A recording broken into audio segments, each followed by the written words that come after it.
월세 안 내는 세입자, 임대인이 문 바꿔버렸다. 안녕하세요. 버딩미. 당신이 판사라면? 입니다. 오늘은 정말이지 듣는 것만으로도 등골이 서늘해지는 사건을 가져왔어요. 퇴근하고 집에 돌아왔는데 현관문이 열리지 않는다면 어떤 기분일까요? 열쇠는 분명히 내 열쇠인데 자물쇠가 완전히 다른 것으로 바뀌어 있는 거예요. 그것도 내 집에서요. 오늘 이 사건 끝까지 들으시면 아마 임대차 계약서를 다시 꺼내보고 싶으실 겁니다. 과연 임대인은 자기 집이라는 이유로 뭐든 할 수 있는 걸까요?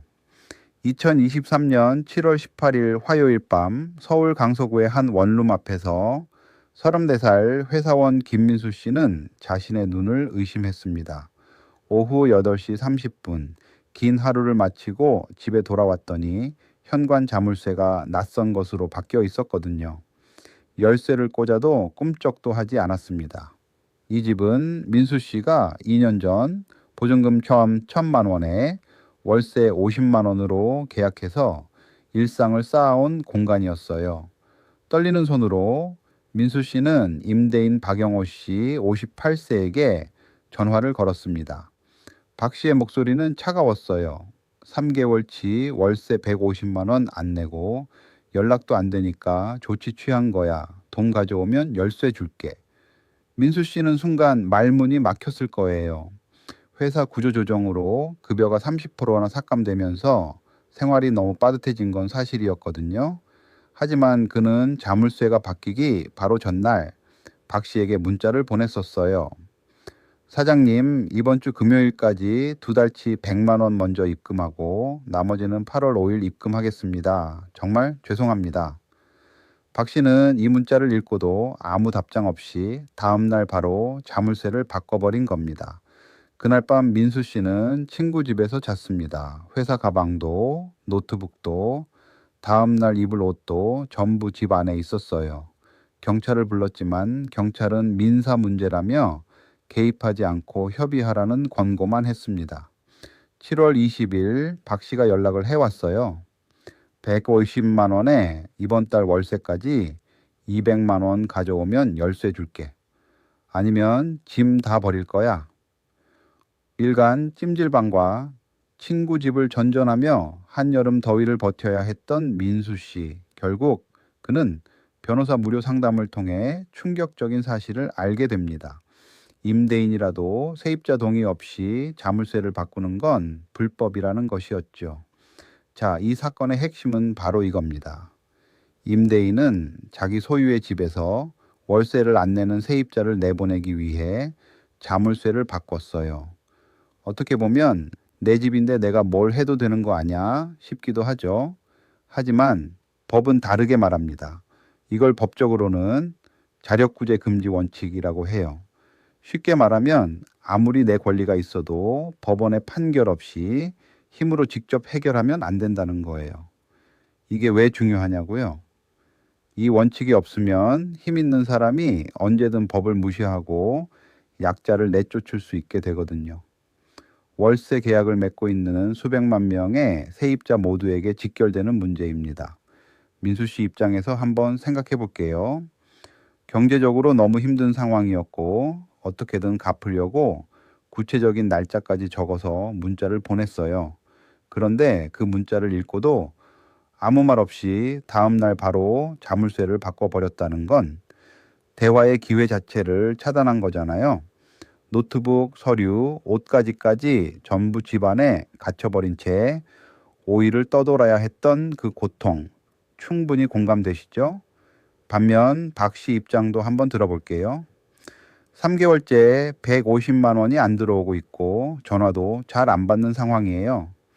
이전에도 약속을 어긴 전적이 있으니 문자 한 통을 신뢰하기 어려웠을 수 있어요. 명도 소송, 그러니까 법원을 통해 집을 비워달라고 청구하는 소송은 6개월 이상 걸리기도 하거든요. 그 답답함은 분명히 있었을 거예요. 박 씨는 법정에서도 당당했습니다. 내 집에서 내 권리 행사한 건데 뭐가 문제냐고요? 여러분은 어느 쪽 손을 들어주시겠습니까? 지금 버딩미 블로그에서 직접 투표해 보실 수 있습니다. 민수 씨 손을 들어주실 건지, 박 씨의 행동이 충분히 이해된다고 보실 건지 여러분의 선택을 남겨주세요. 투표에 참여하시면 바로 실제 판결 결과를 확인하실 수 있어요. 자, 그럼 실제 판사는 어떤 결정을 내렸을지 함께 들어보시죠. 자, 드디어 실제 판사는 어떤 결정을 내렸을까요? 재판부는 박 씨의 행위를 명백한 불법 행위로 판단했습니다.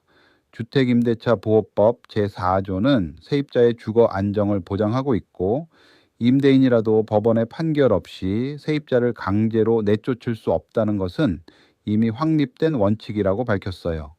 특히 재판부가 날카롭게 짚은 건 바로 그 문자 메시지였습니다. 민수 씨가 구체적인 변제 계획을 담아 문자를 보냈는데, 박 씨는 읽고도 어떤 경고나 통보도 없이 단 하루 만에 자물쇠를 바꿔버렸거든요. 재판부는 내용 증명 발송, 계약 해지 통보, 명도 소송 제기 등 합법적인 방법이 있었음에도 이를 모두 생략했다고 못 박았습니다. 다만 재판부는 민수 씨가 3개월간 150만 원을 연체한 사실도 고려했어요. 세입자로서의 의무를 다하지 않은 부분은 분명히 있다는 거죠. 그래서 손해배상액을 계산할 때 이 점도 반영했습니다. 5일간 숙박비 40만 원은 영수증으로, 업무 차질 손해 100만 원은 회사 확인서로 인정됐고, 한여름 갈 곳 없이 떠돌며 받은 정신적 고통에 대한 위자료는 200만 원이 인정됐어요. 총 340만 원에서 민수 씨의 귀책 사유를 고려해 40만 원을 깎은 300만 원, 원고 일부 승소입니다. 재판부는 판결문에서 이렇게 강조했어요. 법치국가에서는 아무리 정당한 권리라도 법이 정한 절차를 통해 실현해야 한다. 임대인의 답답함은 이해하나 법을 무시하고 직접 힘으로 해결하려는 시도는 용납될 수 없다. 현장 검증에서 집안에 상한 음식이 그대로 있는 냉장고를 직접 본 판사는 이게 2023년 대한민국의 현실입니까? 라고 중얼거렸다고 하죠. 그렇다면 이 판례가 우리 일상에 주는 교훈은 뭘까요? 세입자 입장이라면 경제적으로 힘들더라도 임대인과의 소통을 절대 끊지 마세요. 이 사건에서 민수 씨가 보낸 그 문자 한 통이 결정적인 증거가 됐거든요. 구체적인 금액과 날짜를 담은 문자나 카카오톡 메시지는 꼭 남겨두세요. 임대인 입장이라면 아무리 답답해도 자물쇠의 교체, 짐 처분 같은 직접적인 조치는 절대 하시면 안 됩니다. 내용 증명 발송부터 시작해서 계약 해지 통보, 명도 소송으로 이어지는 합법적인 절차가 있어요.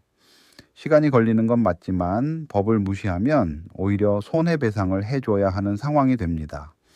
알아두면 반드시 도움이 됩니다.